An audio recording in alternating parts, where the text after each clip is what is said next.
આજે કઈ healthy recipe છે? યોગર્ટ સરપ્રાઈઝ પહેલી રેસીપી છે આપણી યોગર્ટ સરપ્રાઈઝ. તો યોગર્ટ સરપ્રાઈઝ માટે કયા કયા ઇન્ગ્રેડિયન્ટ્સ લેવાના છે? ઇન્ગ્રેડિયન્ટ્સમાં છે multigrain bread, hung curd, cheese spread, carrot, cucumber એ બધાનો યુઝ કરીને આપણે હેલ્ધી સેન્ડવિચ બનાવીશું. તો કેટલી વારમાં આ હેલ્ધી ડિશ તૈયાર થઈ જશે? જો બધું પ્રિપરેશન હોય, જેમ કે હંગ કર્ડ કરીને તમે તૈયાર રાખ્યું હોય તો વિધિન 10 મિનિટ્સ રેડી થઈ જાય છે. ઓકે, તો ચલો સ્ટાર્ટ કરી દઈએ. Okay, fine. સૌ પહેલા આપણે આ હંગ કર્ડ છે એને લગભગ 500 ml દૂધમાંથી બનાવેલું છે. ઓકે.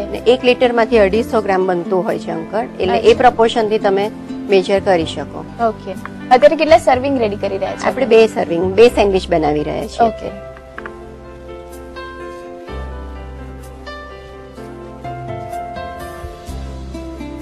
ત્રણ કપ હંગ કર્ડ લઈએ છીએ આપણે. 2 ટેબલસ્પૂન જેવું ચીઝ સ્પ્રેડ એમાં એડ કરીએ છીએ. આમ તો ઓપ્શનલ છે, જો ગમતું હોય તો એડ કરી શકાય. જનરલી શું હોય છે કે મેયોનીઝ બધા વાપરતા હોય છે. મેયોનીઝ બહુ જ એમાં ફેટ હોય છે, એના બદલે હેવી હોય છે. એના બદલે આપણે હંગ કર્ડ લઈને આપણે વન ટાઈપ ઓફ મેયોનીઝ બનાવી રહ્યા છીએ. એમાં થોડુંક ચીઝ સ્પ્રેડ હોય તો જરાય વાંધો નહીં આવે. આમ પણ ફેટ પણ બોડી માટે થોડી જરૂરી છે.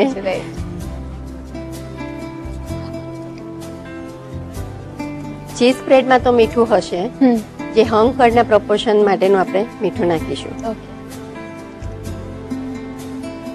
આને હવે આપણે મિક્સચરમાં ક્રશ કરી લઈએ.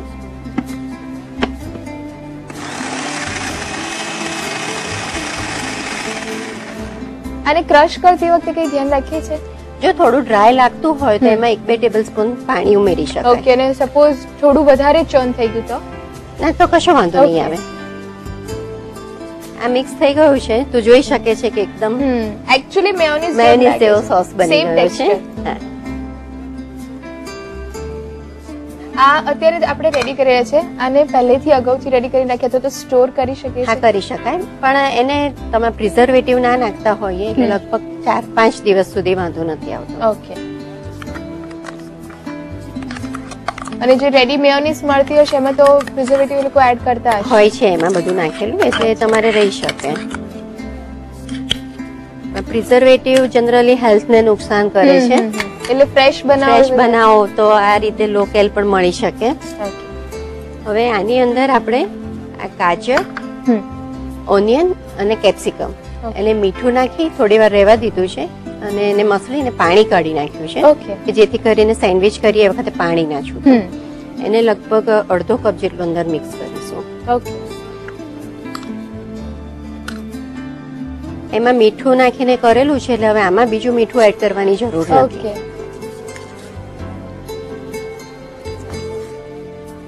આજે આપણે ફર્સ્ટ લેયર તૈયાર કર્યું એની અંદર આપણે થોડોક રાઈનો પાવડર એડ કરી દઈશું.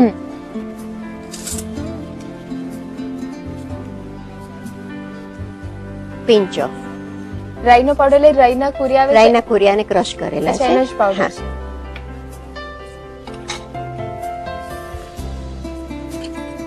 સેન્ડવિચ બિટવીન 3 સ્લાઇસ છે. ઓકે. એનું આ ફર્સ્ટ લેયર તૈયાર થઈ ગયું. અચ્છા, એટલે ફર્સ્ટ જે ફિલિંગ છે એ આપણે રેડી કરી દીધું છે. હવે આપણે સેકન્ડ ફિલિંગ તૈયાર કરીશું. ઓકે. એના માટે ગ્રીન ચટણી લઈશું. ગ્રીન ચટણી કઈ રીતે રેડી કરી છે? કોથમીર, લીલા મરચા, આદુ, લસણ, મીઠું, લીંબુ નાખીને આપણે તૈયાર કરી છે. એમાં ગોળ પણ મેં નથી નાખેલું. ઓકે. લગભગ અડધો કપ જેટલી. ઓકે, એટલે સારી ક્વોન્ટિટીમાં વાપરી છે ચટણી. કાકડીને મીઠું ચડાવીને પાણી કાઢી નાખેલું છે. ઓકે. જે રીતે ગાજરનું આપણે કર્યું એ જ રીતે આપણે આ કરીશું. કાકડી કેટલી લીધી છે? 1 કાકડી. મોટી હોય તો 1 કાકડી, નાની ના હોય તો 2 કાકડી લેવાની છે.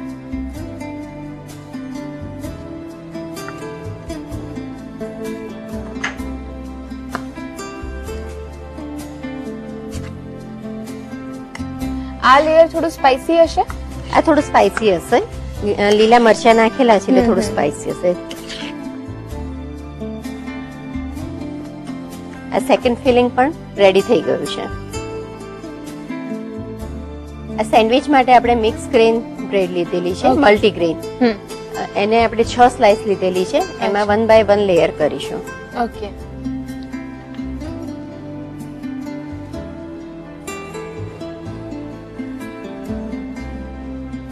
જે ફર્સ્ટ લેયર રેડી કર્યું બાંધેલા દહીંનું એ એ સ્પ્રેડ પહેલા સ્પ્રેડ કરી દઈશું. એની ઉપર બીજી સ્લાઇસ મૂકીશું. ને સેકન્ડ ફિલિંગ જે બનાવ્યું કોથમીરની ચટણી ને કકુંબરનું એ એના પર પાથરીશું.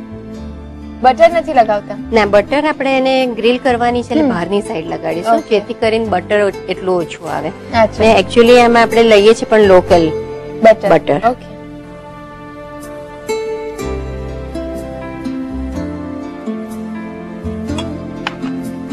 હવે એના પર આ હાલાપીનો છે એને પાથરી દઈશું. ઓકે.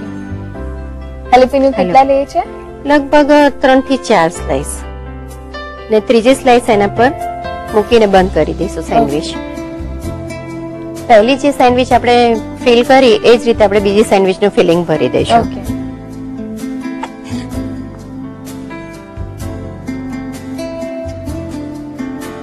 હવે જે આ ફર્સ્ટ લેયર છે એમાં રાઈના કુરિયા એડ કર્યા છે એટલે એનાથી ટેસ્ટ પણ એક સરસ આવે છે. થોડા જ છે પણ એનો ટેસ્ટ અલગ પડતો હોય છે. હવે બીજું ફિલિંગ આપણે સ્પ્રેડ કરી દઈશું. ઓકે. જ્યારે ઘરે રૂટીન રસોઈ બનાવતા હો છો ત્યારે કઈ રીતે એને હેલ્ધી કરો છો, તો કઈ રીતે ન્યુટ્રિયન્ટ્સ બધા જળવાઈ રહે એનું ધ્યાન રાખતા હો છો? સૌથી પહેલા તો હિમાલય સબ્જી જે લઈએ બધી એ ફ્રેશ લેવાની. ઓકે. કઠોળનો પણ પૂરતા પ્રમાણમાં ઉપયોગ કરવો વધારે સારો છે. અને દૂધ તો રેગ્યુલર લેવું જ જોઈએ. ઓકે, એટલે બધું બેલેન્સ કરવું જ પડે. હવે એને પર હાલાપીનો ગોઠવી દઈશું.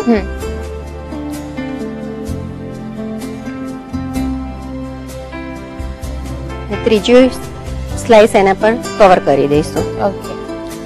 હિમાલય બંને સેન્ડવિચ આપણે એસેમ્બલ કરી દીધી છે. હવે આમાં બટર આપણે બહારની સાઈડ લગાવવાનું છે. ઓકે. અંદર આપણે ક્યાંય લગાવ્યું નથી અને લો કેલ બટર લઈએ છીએ આપણે.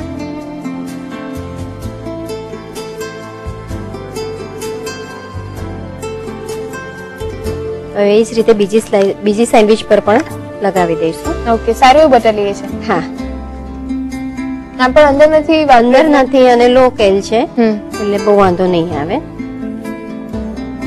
હવે આમાં જે બીજી સાઈડ લગાવવાનું છે એને ટોસ્ટરમાં મૂક્યા પછી ઉપર એપ્લાય કરીશું.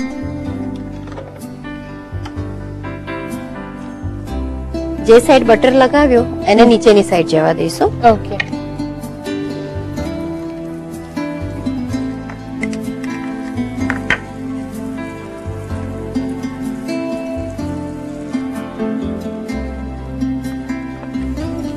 કેટલી વાર લાગશે અને ગ્રીલ થતા?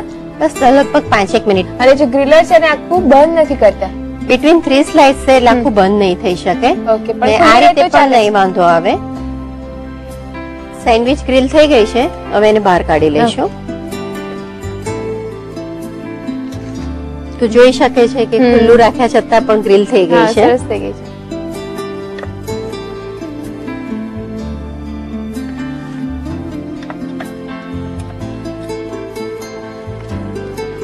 અને હવે આપણે કટ કરી લઈશું.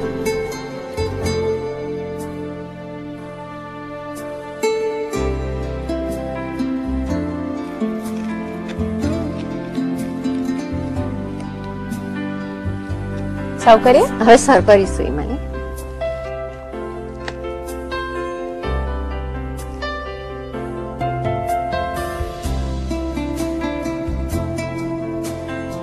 હિમાલય સેન્ડવિચ તૈયાર છે. એને મોકટેલ સાથે, ફ્રેશ જ્યુસ સાથે, કશું જ ના હોય તો શિકંજી સાથે પણ સર્વ કરીએ તો બહુ. શિકંજી એ શું છે? શિકંજી લીંબુનું પાણી જ છે. ઓકે. પણ ફુદીનો અને બધું નાખીને કરીએ તો બહુ જ ટેસ્ટી લાગે છે. અને શિકંજી મસાલા આવે છે. ઓકે. એમાં એડ કરીને બને છે. તૈયાર છે યોગર્ટ સરપ્રાઈઝ સેન્ડવિચ.